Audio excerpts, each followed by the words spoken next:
తస్మై శ్రీ గురవే విష్ణుపాదాయ కృష్ణపృష్ఠాయ భూతలే శ్రీ గురు ప్రకాశస్వామి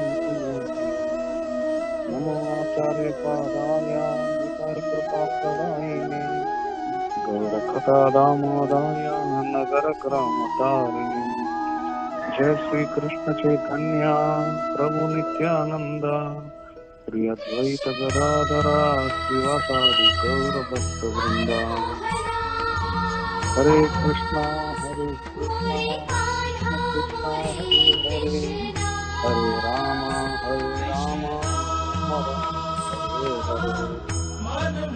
హరే కృష్ణ. ఎవరు మ్యూట్ లో పెట్టుకోలేదు చూసుకోండి. చెప్పాలా ఇది పాఠాలు చెప్పినట్టుగా?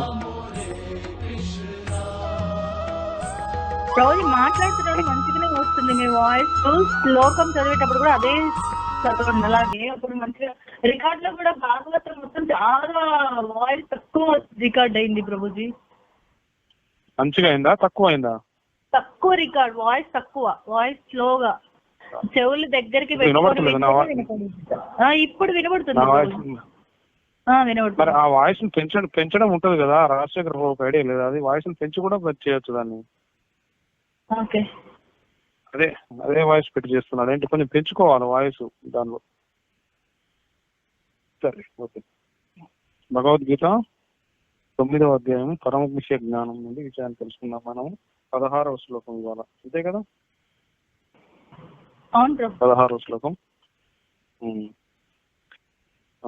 అందరు చెప్పండి.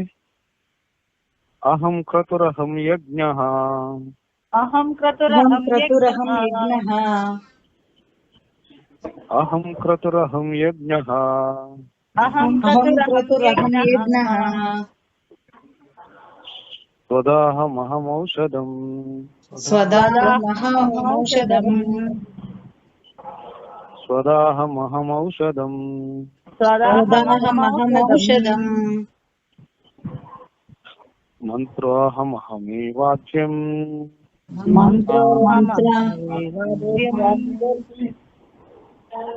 మంత్రోహమహమేవాచ్యం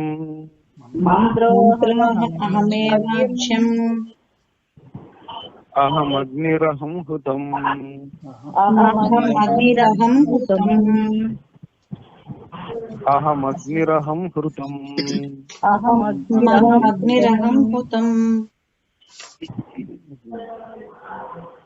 భగవంతుడు చెప్తున్నాడు మనకు ఈ శ్లోకం ద్వారా విషయాన్ని ఎక్స్ప్లెయిన్ చేస్తున్నాడు మనకు.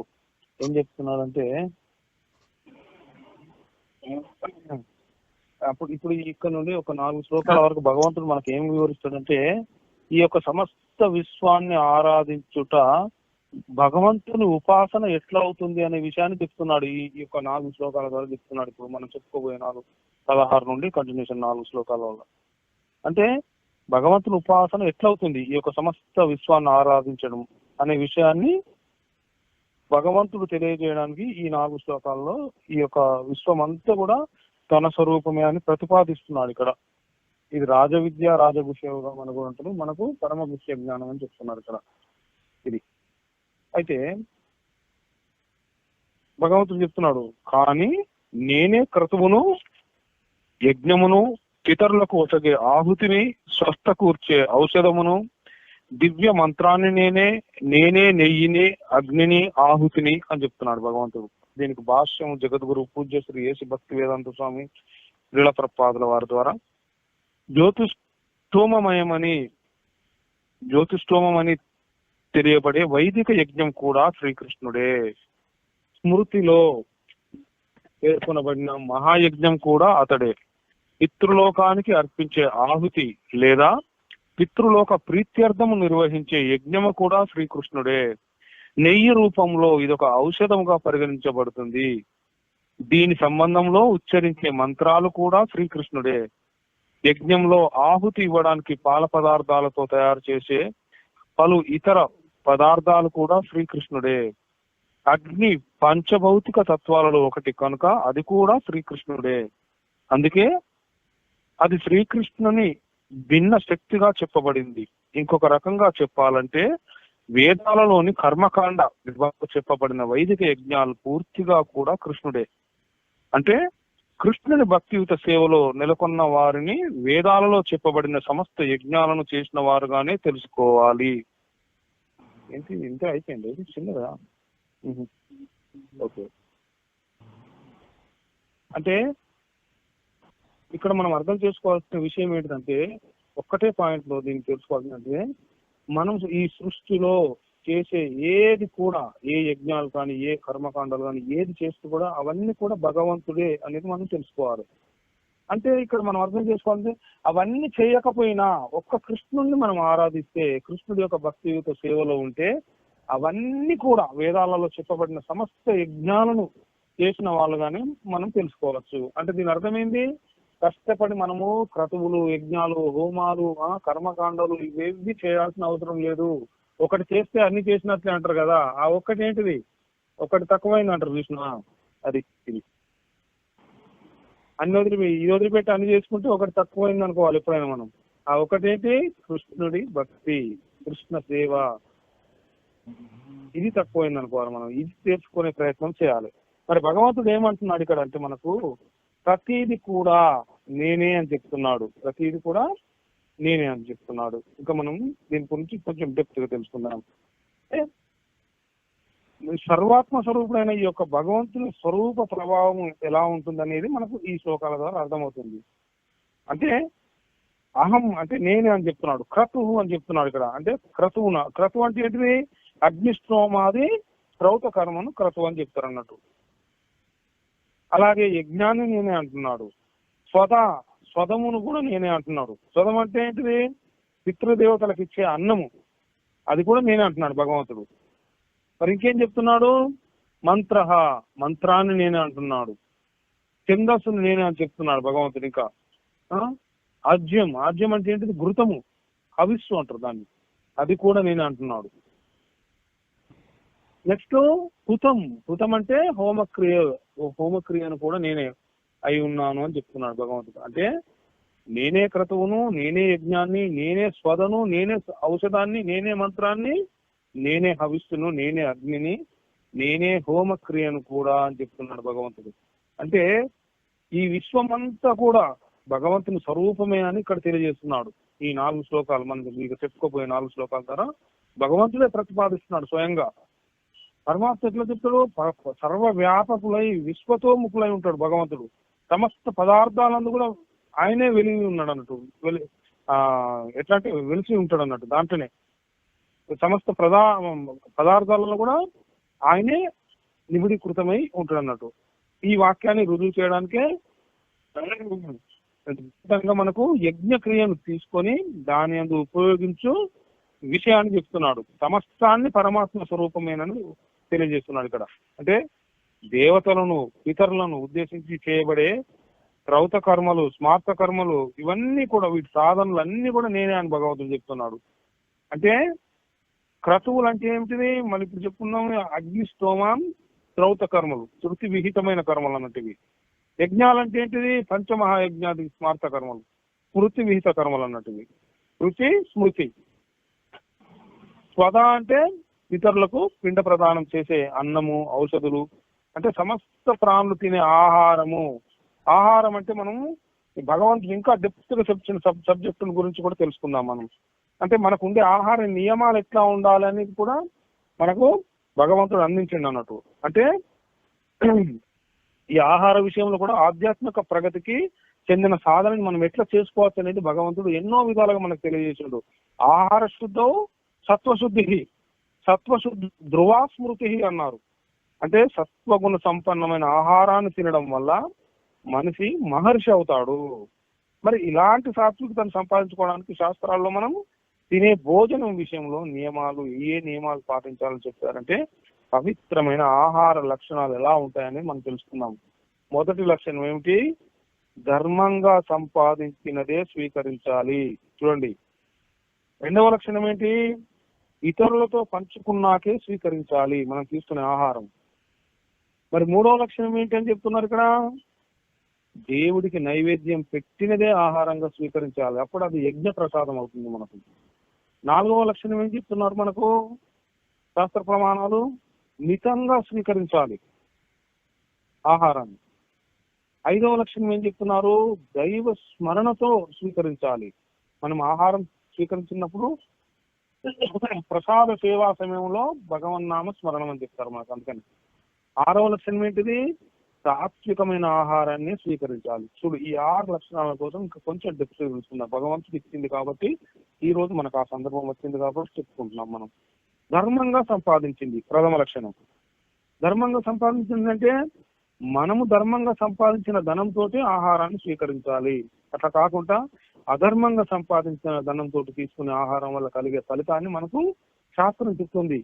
పరాన్నే నటు భుక్తేనా మైథునం యోధి గచ్చతి యశాన్నం తస్యతే పుత్ర అన్నక్షవర్తతే.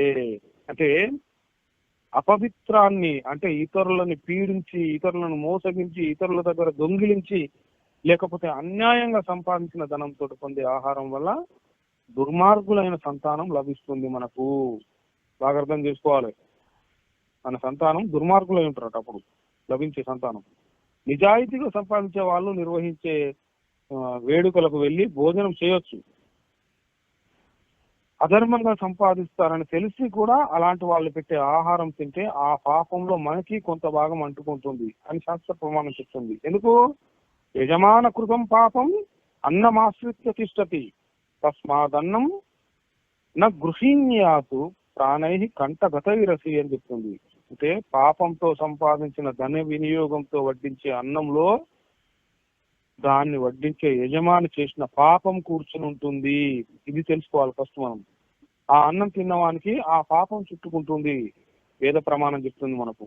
కాబట్టి ఉదాహరణకు మనకు police department, revenue department, municipality department, ప్రభుత్వ హాస్పిటల్స్, ఇలాంటి లంచగొండితనం విరివిగా చాలా విధాలుగా ఉన్న వివిధ ప్రభుత్వ శాఖలలో పనిచేసే, అట్లనే అక్రమంగా సంపాదించే ప్రైవేట్ వ్యక్తులు ఇందులో కానీ వాళ్ళు ఎంత గొప్పలైనా కానీ వాడు అక్రమ సంపాదనని మనకు అర్థమైతే ఆ ఇంట్లో తినడం అనేది కూడా వాడు చేసిన పాపంలో సగ పాపాన్ని మనం కొన్ని తెచ్చుకున్న వాళ్ళమే అవుతాం. ఉచితంగా ఆ పాపాన్ని మనం తగిలించి గాలికి పోయేది అన్నట్టు అయితే అక్కడ పని.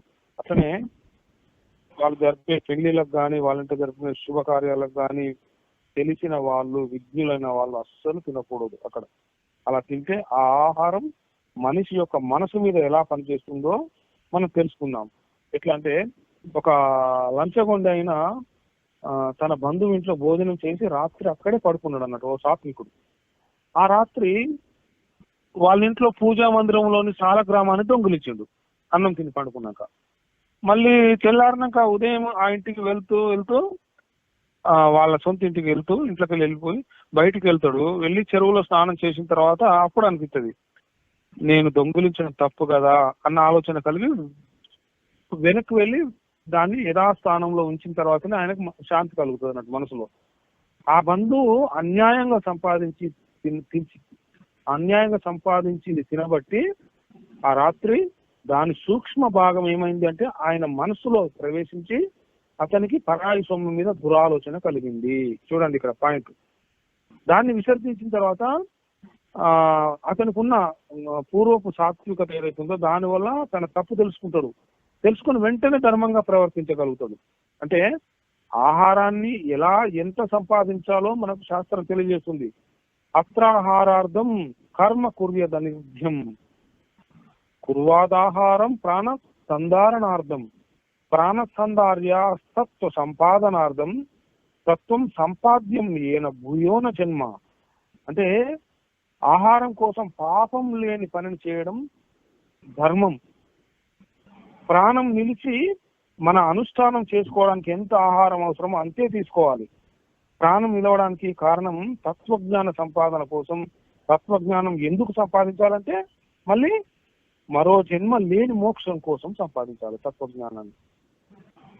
ఇక రెండవ స్థితి ఏం చెప్తుంది మనకు? రెండవ లక్షణం ఏం చెప్తుంది మనకు?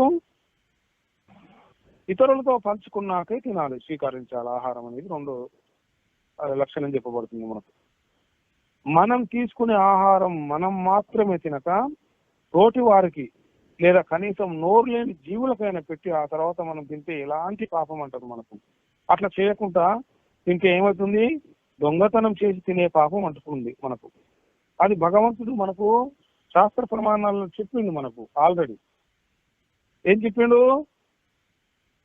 భగవంతుడు? చెప్పిండు, ఇష్టాన్ భోగాన్ హీవో దేవా దాస్యంతే యజ్ఞ భావితాః దైర్ఘస్థాన ప్రదాయజ్ఞో యో భుంక్తేస్తేన ఏవ సహా అని చెప్తున్నాడు భగవంతుడు. అంటే మనకు జీవితంలో వివిధ జీవిత అవసరాలకు అధిపతులైన దేవతలు యజ్ఞ నిర్వహణ ద్వారా సంతృప్తి చెంది మనకు అన్ని అవసరాలను సమకూరుస్తారు యజ్ఞ నిర్వహణ ద్వారా. యజ్ఞం అంటే ఏంటిది? నువ్వు హోమాలు చేసి ఘృతం పోసి చేయాల్సిన అవసరం లేదు. కలియుగే నామజప యజ్ఞం అని చెప్తున్నాడు భగవంతుడు. నువ్వు ఈ కలియుగంలో నామజప యజ్ఞం చేస్తే సమస్త దేవతలు తృప్తి పడతారు. మనకు కావాల్సిన ఏది ఈ యొక్క జీవితానికి ఏది అవసరమో ఏది అర్హతో దాన్ని అన్ని అందిస్తారు నిశ్చయంగా వాళ్ళు మనకు కర్మానుసారం బట్టి. కానీ అలాంటి కానుకలు తిరిగి దేవతలకు సమర్పించకుండానే వాళ్ళు ఇచ్చిన ఆహారాన్ని వాళ్లకు చేయకుండానే భోగించేవాడు నిశ్చయంగా చోరుడు అవుతాడని చెప్పబడింది. అట్నే ఇంకా చెప్తున్న శాస్త్రం, యజ్ఞశిష్టాసిన సంతో ముచ్యంతే సర్వకిరిమిషై గుంజతే తే స్వగం పాపాయే అచంత్యాత్మ కారణాత్ అని చెప్పబడుతుంది శాస్త్రంలో భగవద్గీతలో మనకు. అంటే మొట్టమొదట యజ్ఞానికి సంబంధించిన ఆహారాన్ని తినే కారణం చేత భగవద్భక్తులు అన్ని రకాల పాపాల నుండి విడిపోతారు. ఫస్ట్ మనం తెలుసుకోవాల్సిన అదృష్ట భాగ్యం ఇది మనకు. యజ్ఞానికి సమర్పించిన ఆహారం అంటే శ్రీకృష్ణ భగవానునికి రాధాకృష్ణులకు మనం సమర్పించిన ఆహారం అది యజ్ఞ ప్రసాదం అవుతుంది. ఆ ఆహారాన్ని మనం ఎప్పుడైతే భగవద్భక్తులుగా ఉండి మనం స్వీకరిస్తామో అన్ని రకాల పాపాల నుండి విడిపడిపోతాము అని భగవద్గీత మనకు ప్రమాణం తెలియజేస్తుంది. అంటే మన స్వీయ ఇంద్రియ భోగం కొరకు ఆహారాన్ని తయారు చేసుకునే ఇతరులు కేవలం పాపాన్నే తింటారు అని చెప్పబడుతుంది మనకు. అంటే అది భగవద్గీతలో భగవంతుడే చెప్తున్నాడు మనకు. మరి ఇతరులతో పంచుకోవడం వల్ల ఆహారం వండాక పండిన తర్వాత కోసేటప్పుడు వండేటప్పుడు తెలియకుండా జరిగే జీవహింస ఏదైతే జరుగుతుందో వాటి వల్ల కలిగే పాపం కూడా పోతుంది. ఈ ఆహారాన్ని మనం భగవంతుడికి నివేదన చేసి మనం ఇతరులకు, మన దగ్గర ఎవరు లేకపోతే కనీసం పశుపక్షాదుల కన్నా ఇంత గుప్పెడు పెట్టాలి అక్కడ, మనం పెట్టిన తర్వాత తినాలి. అందుకే చాలా మంది ప్రసాదం తీసుకున్నప్పుడు ఒక పిడికడ అన్నం తీసి ఆ విస్తారంలో కుడివైపుని ఇట్లా పక్కన పెట్టి ఆ పంచభూతాత్మకం వస్తు అని చెప్పి అట్లా పక్కన పెడతారు, పెట్టి అప్పుడు తీసుకుంటారు దాన్ని ఆహారాన్ని, పంచభూతాలకు దాన్ని అర్పించినప్పుడు. ఆ తర్వాత మనం లాస్ట్ అన్నాన్ని మనం పశుపక్షాదులు చేస్తాం అన్నట్టు. అట్లా ఇతరులకు పెట్టకుండా తినకూడదని మనకు శాస్త్ర ప్రమాణం మనకు గట్టిగా చెప్తుంది. ఇతరులకు ఎందుకు పెట్టకూడదు అంటే శాస్త్రం చెప్తుంది మనకు, అతిథౌ తిష్టతి ద్వారే రూపో గృహ్ణాతి యో నరః అపోసనం సురాపాన మగ్నం గోమాంస భక్షణం. ఎంత భయంకరమో చెప్తుంది మనకు శాస్త్రం. ఇక్కడ గుమ్మంలో అతిథిని విడిచిపెట్టి మనం భోజనం చేస్తే అన్నం ముందు చేసే ఔపోసన ఏదైతే ఉంటుందో పవిత్రీకరణ కోసం చేసే ఔపోసన అది సురాపానానికి అంటే మద్యానికి ప్రతీకట. అలాగే తినే అన్నము గోమాంసానికి సమానం, మహాపాపం అట్లది మనం. అంటే అందుకని మనం ఏం చేయాలి, ఎవరికి వాళ్ళు కూడా మనం తినే ఆహారం దాంట్లోంచి ఒక్క ముద్దనైనా పక్కన పోయి ఒక గోడ మీద పెట్టడం వల్ల కూడా ఆ పక్షులు తింటాయి. కాబట్టి మనకి ఇక్కడ దోషం మనం చెప్పుకున్నట్లాంటి దోషం అంటది ఇక్కడ. ఈ అలా మనం బయట తిన్నప్పుడు కూడా పాపం అంటది మనకు. అంటే మనకు ఇంట్లో ఇల్లాల అన్నం వండిన తర్వాత కొంత పక్షులకు జంతువులకు పెట్టిన తర్వాత వడ్డించడం అలవరుచుకోవాలన్నట్టు. ఇది విస్మరిస్తే ఏమవుతుంది, జీవిత కాలంలో మనం చాలా పాపాన్ని కూడగట్టుకుని వెంట తీసుకెళ్తాం. ఈ విషయాన్ని మనం గుర్తుపెట్టుకోవాలి ఫస్ట్. ఇక మూడో లక్షణం కోసము దేవుడికి నైవేద్యం పెట్టింది మాత్రమే స్వీకరించాలి. అంటే వండినవి దేవుడికి నైవేద్యం పెట్టడం ద్వారా ఆ ఆహారంలో ఏమవుతుంది, ఎలాంటి అపవిత్రత ఉన్నా కూడా అది పోతుంది. అంతేకాకుండా నైవేద్యం పెట్టడం అంటే తినడానికి మనకు ఆహారం అందించినందుకు దేవుడికి మనం కృతజ్ఞత చెప్పుకునే ఒక విధానం అంటారు దాన్ని. తినడం తప్పదు కాబట్టి ఎట్లాగో మనం తింటాం కాబట్టి ఆ విధంగా విధిగా భగవంతుడికి నిత్యం ఆ సమయంలో కలుసుకునే అవకాశం కూడా మనకు లభిస్తుంది. ఎప్పుడైతే ఆ ఆహారాన్ని భగవంతుడికి నైవేద్యం లాగా మనం ఇంట్లో చేసుకునే అన్నం పప్పు కూర ఏదైతే మనం చేసుకుంటామో అదే పంచభక్ష ప్రమాణాలు పెట్టమని చెప్పలే భగవంతుడు. మనం ఏది తింటామో అదే భగవంతుడికి తులసి దళం వేసి నివేదన చేసినప్పుడు అది యజ్ఞ ప్రసాదంగా మారుతుంది. మారి మనకు హృదయంలోనికి వెళ్ళి మన మనస్సును మన భావనను అన్నింటిని కూడా శుద్ధి చేస్తుంది అన్నట్టు ఆలోచనను. అప్పుడు అది శుద్ధి చేయబడిన ఆహారం. అంటే ఆహార శుద్ధో సత్వశుద్ధి అని చెప్పబడింది. ఇక 4వ లక్షణం ఏం చెప్పింది మనకు, మితంగా తీసుకోవాలి ఆహారాన్ని. మితంగా తీసుకోవాలని చెప్పబడుతుంది. అంటే ఆహారాన్ని శరీర పోషణకి సరిపడా భుజించాలి తప్ప రుచికి బానిసలైపోయి అమితంగా కూడా పాపమే అని చెప్పబడుతుంది. మనకు భగవంతుడు చెప్తున్నాడు ఆ విషయాన్ని కూడా. ఏం చెప్తున్నాడు? యుక్తాహార విహారస్య యుక్త చేష్టస్య కర్మసు యుక్త స్వప్నావ బోధస్య యోగో భవతి దుఃఖ అని చెప్తున్నాడు. అంటే ఆహారము, నిద్ర, విహారం, పనుల అలవాట్లను ఎవరైతే క్రమపరచగలుగుతారో యోగ సాధన ద్వారా సమస్త భౌతిక క్లేశాలను తగ్గించుకోగలుగుతాడు అని చెప్పబడుతుంది. అంటే కడుపుకి 2 వంతుల నీరు, 1 వంతు ఆహారం తీసుకొని మిగిలిన 1 వంతు ఖాళీగా ఉంచడానికి శాస్త్రం మితాహారం అని చెప్పబడింది. ఉన్న ఆకలి కంటే తక్కువ తింటే శరీరం శుష్కిస్తుంది. ఆకలి తీరినాక కూడా తింటే అగ్నిమాంద్యం లాంటి రోగాలు వస్తాయి మనకు. కాబట్టి తక్కువ తిన్నా లేకపోతే ఎక్కువ తిన్నా అది ఆధ్యాత్మికంగానే కాకుండా ఆరోగ్యరీత్యా కూడా హాని చేస్తుంది మనకు. ఎప్పుడు తక్కువ తిన్నా బాధే, ఎక్కువ తిన్నా బాధే. అంతే మనం తెలుసుకోవాలి ఇక్కడ ఏంటి? వితాశనో భవే నిత్యం భిక్షుర్మోక్ష పరాయణ కామదర్పాదయో దాశ నభవంతి వికాసిన. అంటే బ్రహ్మనిష్టకి అనుకూలమయ్యే మితమైన భోజనాన్ని మోక్షాపేక్ష గల సాధకుడు స్వీకరించాలి. అందువల్ల ఏమవుతుంది? కామ, క్రోధ, మోహ, దర్పం ఇలాంటి దోషాలు కలగవు అని చెప్పబడుతుంది. మరి 5వ లక్షణం ఏం చెప్పబడుతుంది మనకు? దైవాన్ని తలుచుకుంటూ, బాగా అర్థం చేసుకోండి, దైవాన్ని తెలుసుకుంటూ ఆహారాన్ని స్వీకరించాలి. భోజనానికి ముందు దైవనామ స్మరణ చేస్తూ తినాలి. మనం గోవిందనామాలు కానీ, మన ఇష్టదైవం లేకపోతే గురు స్మరణ వల్ల కానీ ఆహారం పవిత్రం అవుతుంది. అయితే ఇంకా సమయం ఉంటే మనకు భగవద్గీతలోని ఎన్నో అధ్యాయం 15వ అధ్యాయంలోని 20 శ్లోకాలు స్మరించి, అంటే పురుషోత్తమ ప్రాప్తి యోగం అంటారు, స్మరించి తినడం వల్ల జ్ఞానం లభిస్తుందని మహాత్ములు ఎంతో మంది చెప్పారు. సమయం ఉంటే ప్రకృతి ద్వారా మనకు ఆహారాన్ని అందించడమే కాక దాన్ని జీర్ణం చేసేది కూడా భగవంతుడే. ఆ విషయాన్ని మనకు భగవంతుడే విషయం చెప్తున్నాడు. అహం వైశ్వానరో భూత్వా ప్రాణినాం దేహమాశ్రితః ప్రాణాపాన సమాయుక్తః పచామ్యన్నం చతుర్విధం అని చెప్తున్నాడు. అంటే నేనే సకల జీవుల దేహాల్లోని జఠరాగ్ని అయి ఉన్నాను. ప్రాణ అపాన వాయువులతో కలిసి నేను 4 రకాలైన ఆహార పదార్థాలను ఆరగిస్తున్నాను అని చెప్తున్నాడు భగవంతుడు. అహం వైశ్వానరో,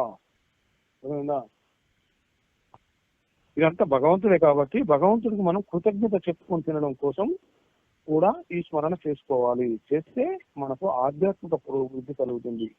ఒకవేళ ఇంటి బయట తినే పక్షంలో మనం తినేది దేవుడికి నైవేద్యం పెట్టిందో కాదో కూడా మనకు తెలియదు. కాబట్టి భగవంతుడికి కృతజ్ఞత చెప్పుకొని వీలైతే తులసి దళాన్ని దాంట్లో అర్పించుకొని ఈ తినడం కూడా ఈ స్మరణ చేయాలి అని చెప్తుంది శాస్త్రం. మరి భోజనానికి ముందు మనకు ఎలా చేయాలి అనేది ఇతర సాంప్రదాయాలు కూడా చెప్తాయి.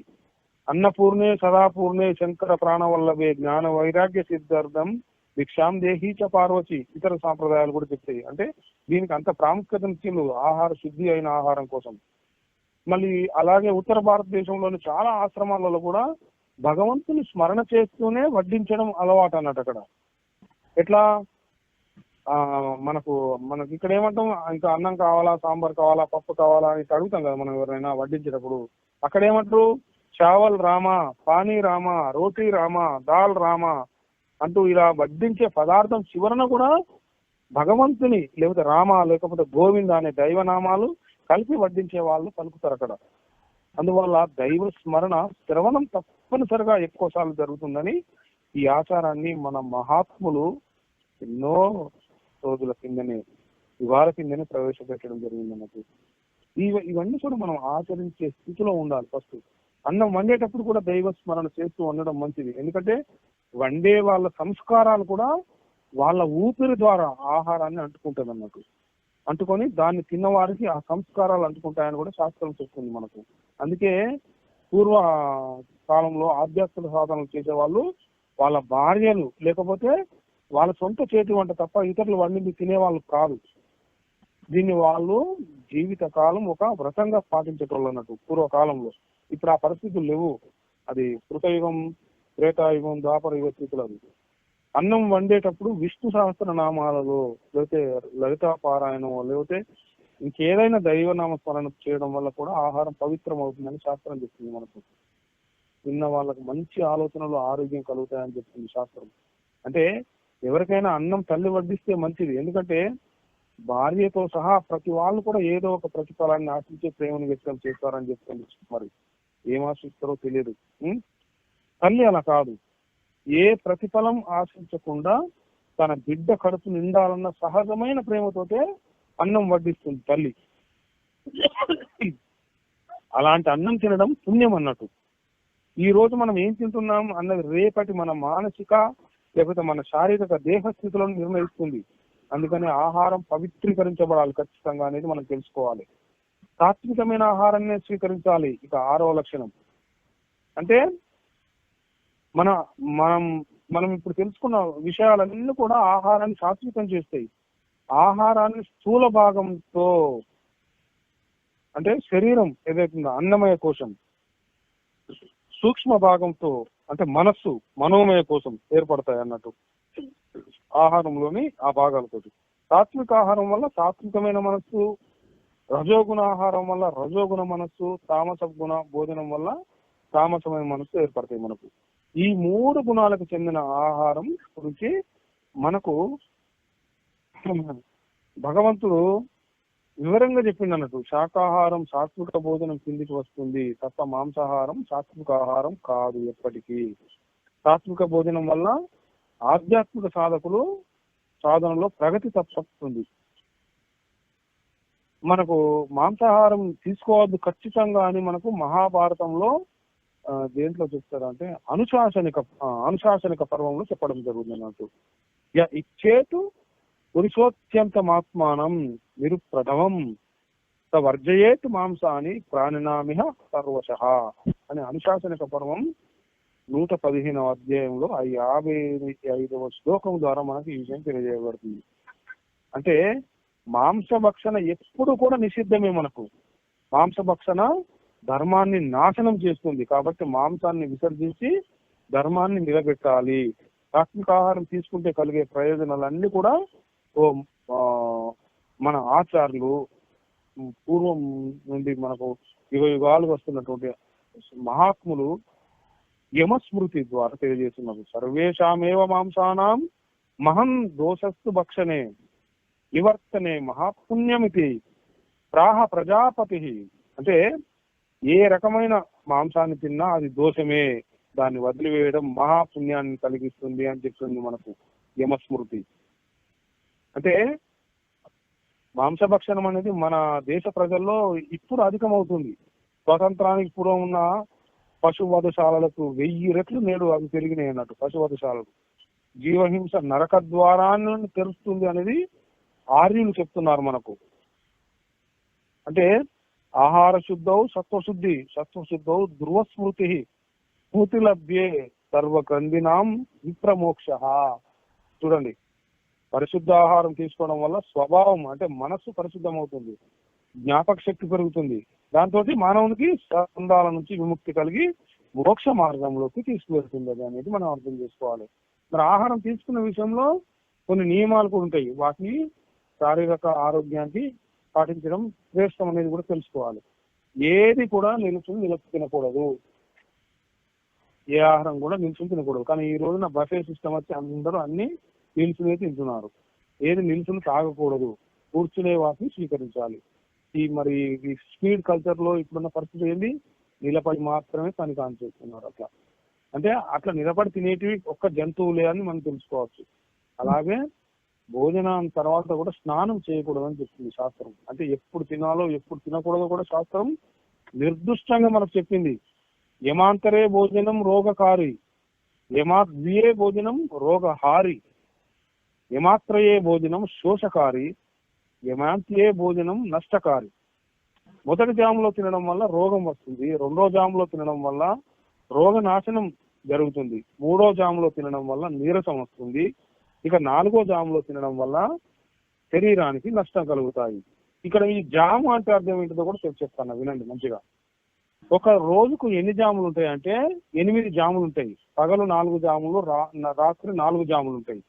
ఒక్కొక్క వచ్చేసి సుమారుగా అటు ఇటుగా 3 గంటల సమయం. గుర్తుపెట్టుకోండి, ఉదయం సుమారు 6 గంటలకు సూర్యోదయం అయిందనుకోండి, ఆ సూర్యోదయం నుండి మొదటి 3 గంటలు ఏదైతే అవుతుందో అది మొదటి జాము. అంటే 6కి సూర్యోదయం అయితే 7, 8, 9 వరకు మొదటి జాము అంటారు. 9 నుండి 10, 11, 12 వరకు రెండవ జాము.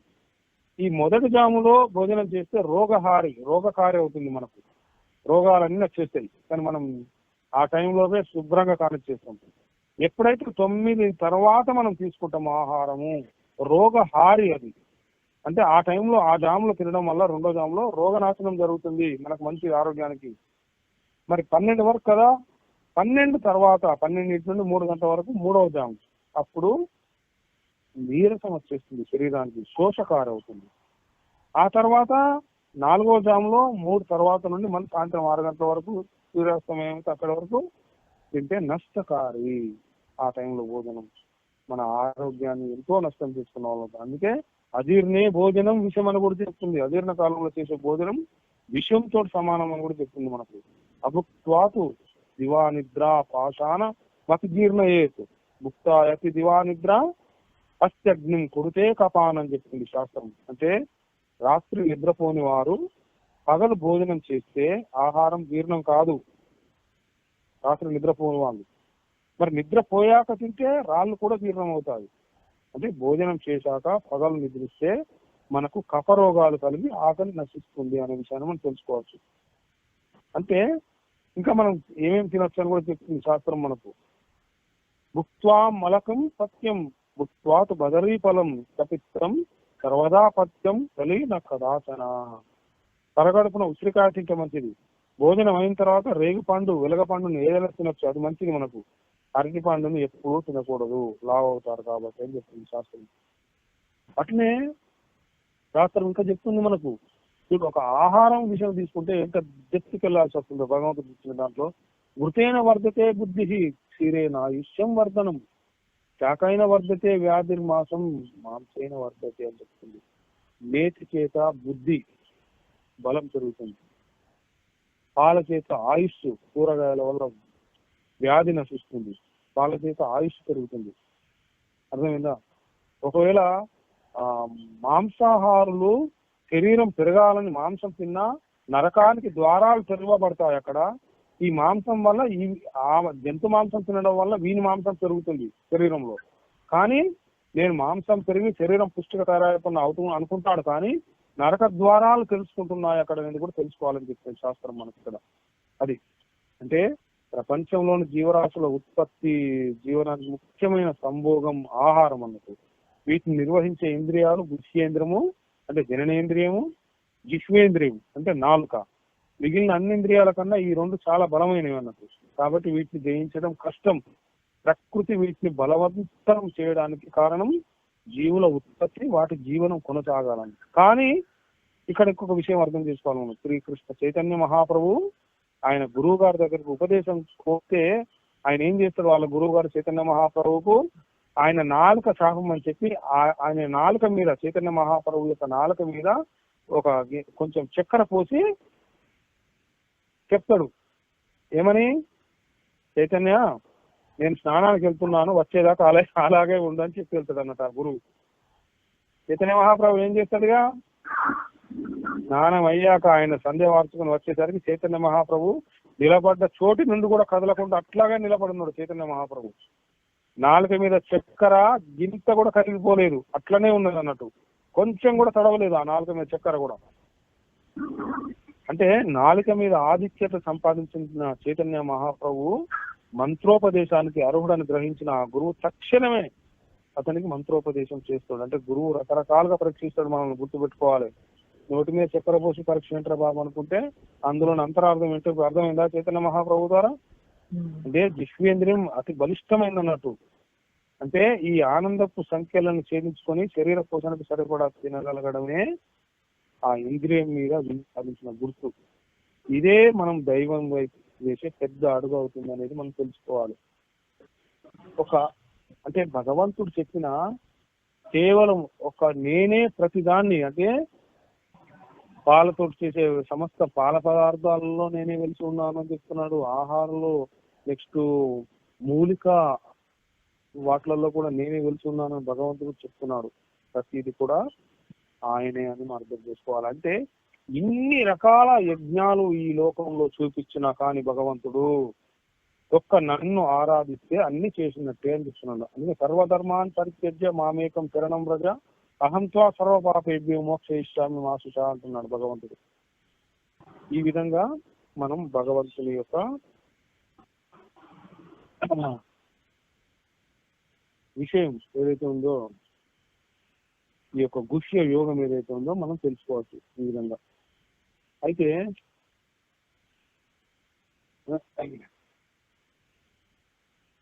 దీంట్లో కొన్ని విషయాలు ఉన్నాయి, నేను చెప్తాను. నెక్స్ట్ ఇంకా 3 శ్లోకాలలో కూడా ఈ యొక్క భగవంతుని తత్వాన్ని అవకాశం మనకున్నది. అంటే ఈ యొక్క విశ్వాన్ని, సమస్త విశ్వాన్ని ఆరాధిస్తే భగవంతుని ఉపాసన ఎట్లా అవుతుంది, ఆ విశ్వాన్ని అంతా వదిలేసి ఒక్క భగవంతుని ఆరాధిస్తే సమస్త విశ్వాన్ని ఆరాధించినట్టు ఎట్లా అవుతుంది అనే విషయాన్ని మనం నెక్స్ట్ 3 శ్లోకాలలో తెలుసుకోవచ్చు. ఎవరికైనా ఏమైనా సందేహాలు ఉన్నాయి ఇంకా?